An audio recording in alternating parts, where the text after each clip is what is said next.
Artık ölme zamanı geldi ifadesini kullanmıştı. Ve bu da New York Times'ın ilgi konuyla ilgili haberin fotoğrafı. Orada da Musk'ın federal hükümete yönelik agresif müdahalesi büyük bir kargaşa yaratıyor diyor. Yani Musk devleti eline geçirdi ve parmağında oynatıyor diye de Türkçeleştirsek olur sanırım. Ve deniyor ki Musk ve ekibi hükümetteki ilk 2 haftasında protokolleri ihlal ettiklerini söyleyen kariyerli yetkilileri bir kenara bırakarak sıkı sıkıya korunmuş finansal ve veri sistemlerine erişim sağladı. Yani o kozmik oda mevzu, hızla belirli programları kapatma, hatta Musk'ın hedef tahtasına giren bir ajansı tamamen ortadan kaldırma hareketine geçtiler. Federal çalışanları tembel olmakla suçlayıp işlerini bırakmaya teşvik eden mesajlarla bombardımana tuttular diye yorum kısmını da gerçekleştirmişler haberde.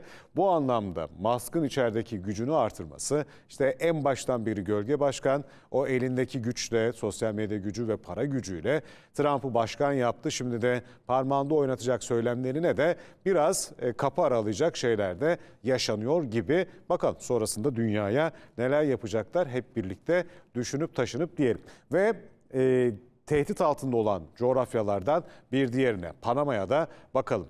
Dünden beri zaten gelişmeler orada da yoğunlaşmış durumda. Ama Ocak ayının 21'inde Panama kanalını geri alacağız demişti Donald Trump. Sonrasında anlaşmayı ihlal ettiler. Panama kanalını ya geri alacağız ya da çok güçlü bir şey olacak. Yani savaş sinyali, askeri güç sinyali vermişti ayın 3'ünde. Yani dün itibariyle. Dün de farklı noktalardan yeni açıklamalar da geldi. Panama Devlet Başkanı, Panama'nın egemenliği tartışmaya kapalıdır. Bu çok önemli. Trump, Çin varlığı hakkında kendi görüşüne sahip ve bu görüş teknik örneklerle uygun zamanda açıklığa kavuşturulacak diyor. Kanaldaki Çin etkisini azaltın yoksa misillemede bulunacağız da bu kez Marco Rubio'dan, yani Amerikan Dışişleri Bakanlığı'ndan gelmiş durumda. Burada Amerikan yönetiminin tezine biz bu kanalı Panama'ya devrettik ama onlar kendi ekonomik çıkarlarının dışında Çin'e ucuz tarifeler uygulayarak işte bizi baltalıyorlar gibi bir tezleri var. O yüzden de Panama kanalını geri alırız öyle ya da böyle diye de artık iyiden iyiye tehdide varan cümlelerle de ifadeler var. Görelim efendim.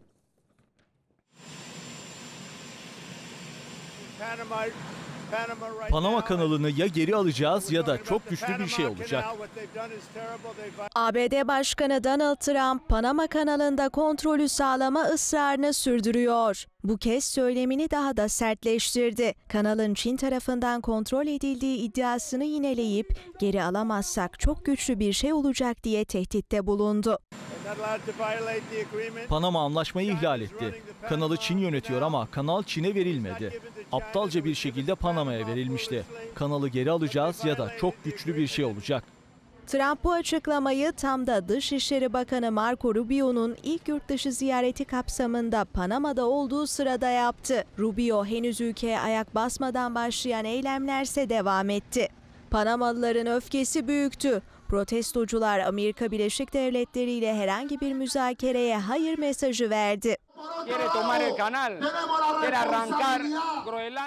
Bu hayatta yapabileceğiniz en kötü şey müttefiklerinizi unutmak. İhtiyaç duyduğunuz anda yanınızda savaşan insanları unutmak ve onların aleyhine çalışmak veya onları unutmaktır.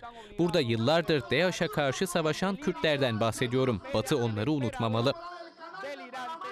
ABD Dışişleri Bakanı Rubio protestoların gölgesinde kanalı ziyaret etti ve Panama Devlet Başkanı José Raúl Mulino ile bir araya geldi. Panama yönetimine ultimatom veren Rubio, ya Çin'in kanal üzerindeki etkisine son verin ya da ABD misillemede bulunacak dedi. Panama Devlet Başkanı Mulino ise kanalın kontrolünü bırakmayacaklarını yineledi. Ancak diyalog mesajı da verdi. Hükümetin kanalın her iki yakasında Çin tarafından işletilen limanlarda denetim yapacağını ve bulguları Amerika Birleşik Devletleri'ne sunacağını açıkladı. Panama'nın egemenliği tartışmaya kapalıdır. Bu çok önemli.